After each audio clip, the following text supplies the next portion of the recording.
Olá pessoal, tudo bem com vocês? Espero que estejam todos bem.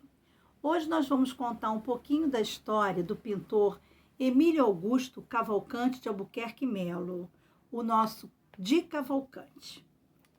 Nós vamos utilizar o livro Laura e Lucas Descobrem Di Cavalcante,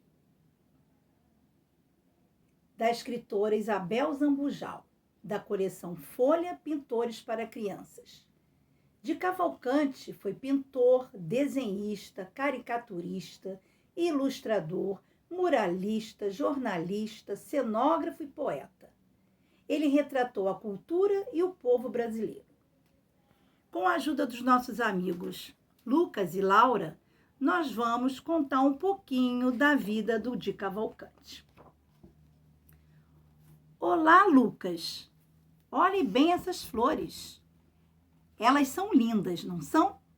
São mesmo lindas. E prometo, Laura, que nunca vão murchar, disse o amigo e saiu da sala correndo. Nunca vão murchar? Oba, Lucas, já entendi. Lá vamos nós para mais uma viagem. A Laura já sabia. Os desenhos do Lucas tinham a magia de transportar os dois amigos para a vida dos grandes pintores. Quando ele, sem se dar conta, dava uma pincelada parecida com um quadro famoso, era pá-pum. Lá iam eles para a vida de um artista. Naquele dia, foram parar no ano de 1929, quando Emílio Di Cavalcante, com 32 anos, dava as últimas pinceladas no vaso de flores. Aqui está Lucas e Laura. E aqui o quadro do Di Cavalcante, Vaso de Flores.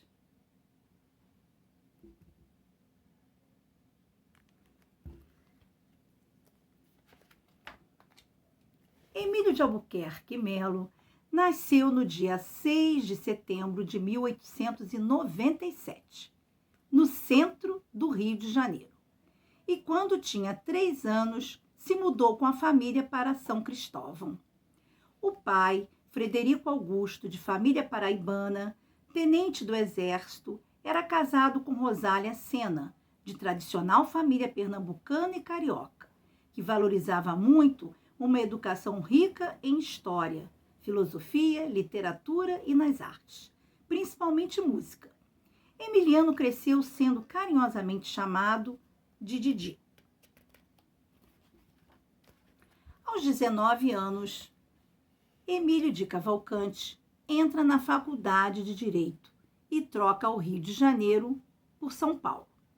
Mas se sente atraído pela pintura e frequenta o ateliê do impressionista George Fischer Elpons, um dos primeiros ateliês escola de pintura da cidade, onde encontra outros artistas que viriam a ser grandes nomes na pintura brasileira. Em 1921, abandona o estudo de Direito e torna-se um dos responsáveis pelo acontecimento que é um marco do modernismo brasileiro, a Semana de Arte Moderna de São Paulo. Com a certeza sobre o futuro que deseja, o pintor carioca se muda para Paris, foco mundial da pintura no século XIX e XX. Na Cidade Luz, conhece e estuda os grandes mestres como Picasso. Pintores, músicos, escritores, cineastas, todos queriam viver em Paris. E foi em Paris que Di Cavalcante pintou o quadro Carnaval.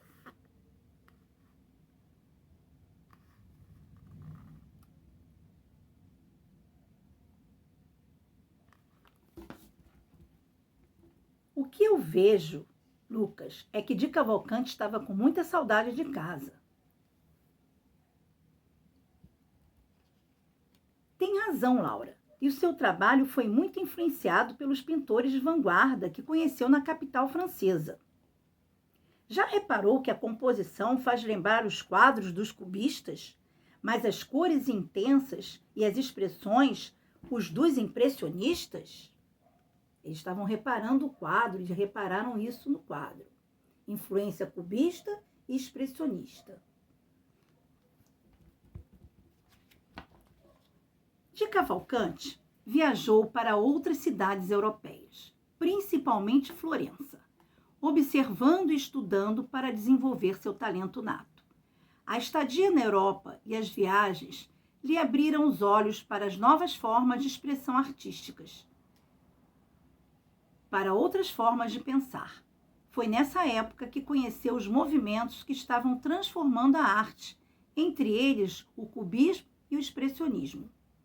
E estes dois movimentos tiveram uma influência muito forte na obra de Die, especialmente o expressionismo alemão. Este talentoso pintor brasileiro soube conciliar as técnicas e ideias da arte europeia com a sua visão sobre o Brasil.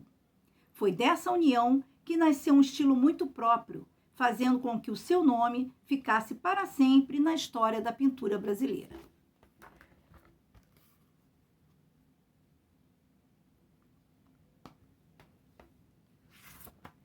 Em Paris, no período de 1936 a 1940, uma das coisas que o casal Noêmia e Die Cavalcante mais gostava era passear no pitoresco bairro de Montmartre, o lugar onde havia mais artistas por metro quadrado. De volta ao Brasil, em 1940, na fazenda de sua amiga Tarsila do Amaral, pintou a tela Colonos, influenciado por Picasso, onde as figuras e elementos retratados podem ser diferentes dos reais. Veja, Lucas, como ele pinta seus colonos com os braços fortes e os pés na terra, descansando numa pausa do trabalho. Esse é o quadro Colonos. A observação do Lucas e da Laura é interessante. Quem me dera saber pintar assim, Laura. As figuras são grandes em relação à paisagem que estão. E ainda há a riqueza das frutas tropicais em contraste com a paisagem do sertão. Era mesmo um artista incrível. Novamente o quadro Os Colonos para vocês verem.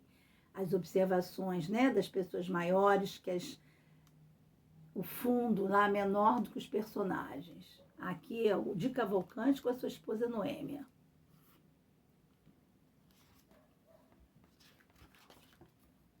Inspirado pela beleza e riqueza da sua terra natal, Die Cavalcante gostava de retratar temas brasileiros, como o carnaval, o samba, a vida boêmia e as favelas do morro.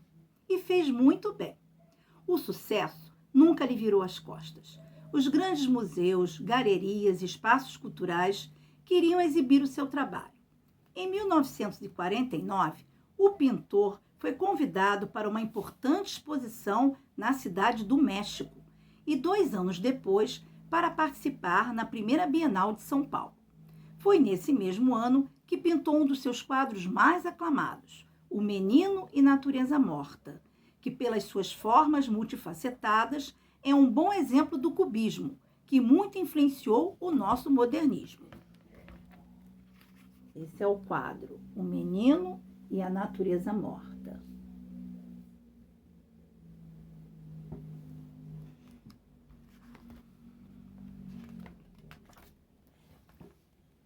Die possuía muitas qualidades, e uma delas era não ser preguiçoso. Ao longo da vida, e entre desenhos, caricaturas e pinturas, assinou mais de 9.000 obras.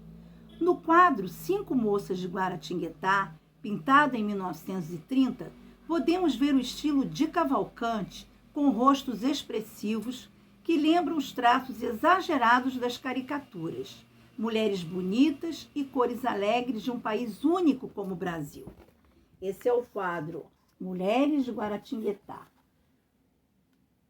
que ele retrata as mulheres. Muito colorido, muito caricatura. A literatura era outra das paixões deste artista. E prazerosamente ilustrou livros de célebres escritores brasileiros. Todos seus amigos, como Mário de Andrade, Álvares de Azevedo, Jorge Amado e Vinícius de Moraes. Emiliano de Cavalcante, pintor carioca que muito contribuiu para a arte moderna brasileira, faleceu no Rio de Janeiro no dia 26 de outubro de 1976. Lucas, ainda bem que de Cavalcante recebeu muitos prêmios nos últimos anos de sua vida. Gostei tanto de conhecê-lo. Então, vocês também gostaram de conhecer um pouquinho da vida do Di Cavalcante? Espero que sim. Junto com o meu vídeo, estou enviando um vídeo com as obras desse grande artista. E vou dar uma dica para vocês.